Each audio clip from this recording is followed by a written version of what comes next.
Hello hello. क्या आप तैयार हैं एक ऐसे दरवाजे को खोलने के लिए जिसके पीछे छिपकर कहानियां आपका इंतजार कर रही हैं? स्वागत है गेट अलाइव 9 के जादुई संसार में। यहाँ हर मोड़ पर एक नया राज है और हर कहानी में एक अनोखा जादू। तो अपनी आंखें बंद कीजिए, एक गहरी सांस लीजिए और चलिए गोता लगाते हैं आज की इस अद्भुत कहानी में। इंसानों की बस्ती में रहते हुए मोगली को कई साल बीत चुके थे। उसने कपड़े पहनना, खेती करना और इंसानों की भाषा बोलना सीख लिया था। लेकिन जब भी मानसूनी हवाएं चलती या रात के सन्नाटे में किसी सियार की आवाज गूंजती, उसका दिल तेजी से धड़कने लगता। उसे वे दिन याद आते जब वह नंगे पांव पहाड़ियों पर दौड़ता था और काले तेंदुए की पीठ पर बैठकर जंगल की सैर करता था। एक रात मोगली को नींद नहीं आई। उसे महसूस हुआ जैसे जंगल उसे पुकार रहा है। वह अपनी कुल्हाड़ी और मशाल लेकर चुपचाप बस्ती से बाहर निकल गया। जैसे जैसे वह घने पेड़ों की ओर बढ़ रहा था, उसकी चाल बदलने लगी। वह अब सीधा नहीं बल्कि थोड़ा झुककर और बिल्ली जैसी फुर्ती से चलने लगा। उसने जूता उतारकर फेंक दिया क्योंकि उसे अपने पैरों के नीचे ठंडी मिट्टी और सूखी पत्तियों का एहसास चाहिए था।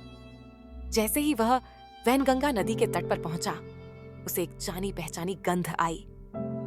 उसने एक गहरी सांस ली और एक विशेष आवाज निकाली, एक ऐसी पुकार जो केवल उसके पुराने दोस्तों के लिए थी। कुछ ही पलों में झाड़ियों के पीछे से तो चमकदार आंखें दिखाई दीं। वह बघीरा था। बघीरा पहले से काफी बूढ़ा हो गया था।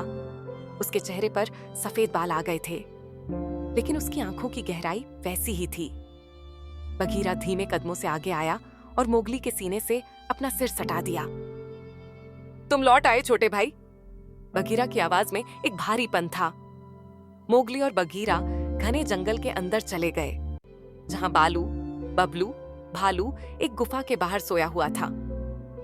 मोगली ने उसके कान में फुसफुसाया, जिससे बालू हड़बड़ाकर उठा। अपने मानव शावक को देखकर बालू की खुशी का ठिकाना न रहा। उसने मोगली को अपनी बाहों में कसकर भींच लिया। अरे ओ मोगली, क्या इंसानों ने तुम्हें खाना देना बंद कर दिया जो तुम इतने दुबले हो गए हो?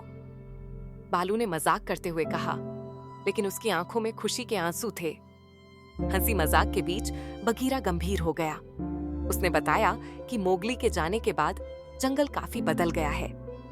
शेर खान तो मर चुका था, लेकिन अब एक नया और उससे भी भयानक खतरा पैदा हो गया था, इंसानी लालच। जंगल के एक बड़े हिस्से में मशीनों की गड़गड़ाहट सुनाई देने लगी थी। लोग लकड़ियां काटने के लिए जंगलों को साफ कर रहे थे और जंगली जानवरों के छिपने की जगह कम होती जा रही थी। मोगली ने देखा कि वह पत्थर जहां अकेला बैठकर सभा करता था, अब आधा टूटा हुआ था। जंगल के कई रास्ते बंद हो चुके थे। मोगली को एहसास हुआ कि उसकी यह आखिरी यात्रा केवल मिलने जुलने के लिए नहीं है, बल्कि उसे अपने इस घर को एक आखिरी बार बचाना होगा। उसने बालू और बघीरा से कहा, मैं अब बच्चा नहीं रहा।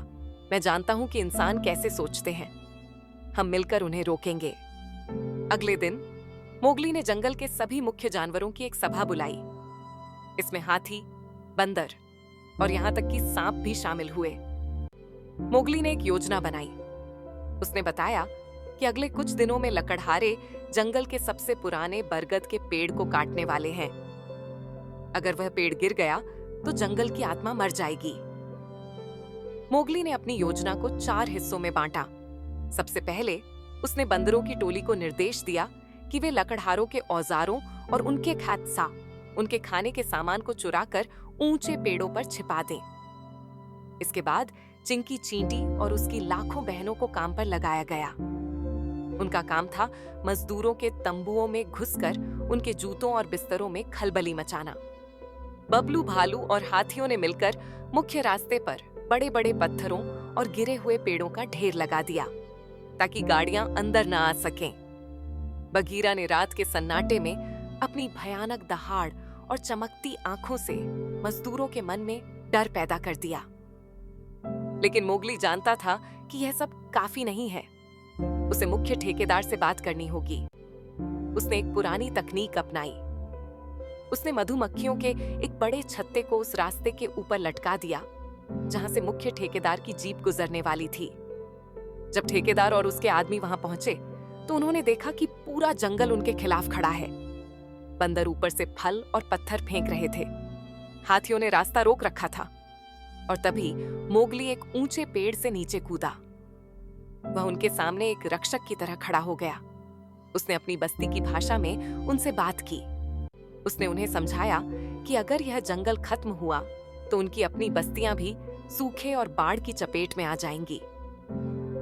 मोगली की दृढ़ता और जंगल के जानवरों की एकता देखकर ठेकेदार डर गया और उसने अपनी मशीनें वापस ले जाने का आदेश दिया।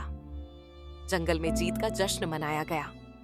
उस रात मोगली अपने पुराने दोस्तों के साथ तारांकित आकाश के नीचे लेटा। उसने महसूस किया कि उसका शरीर भले ही इंसानी बस्ती में रहे, लेकिन उसकी आत्मा हमेशा इन पेड़ों के बीच रहेगी।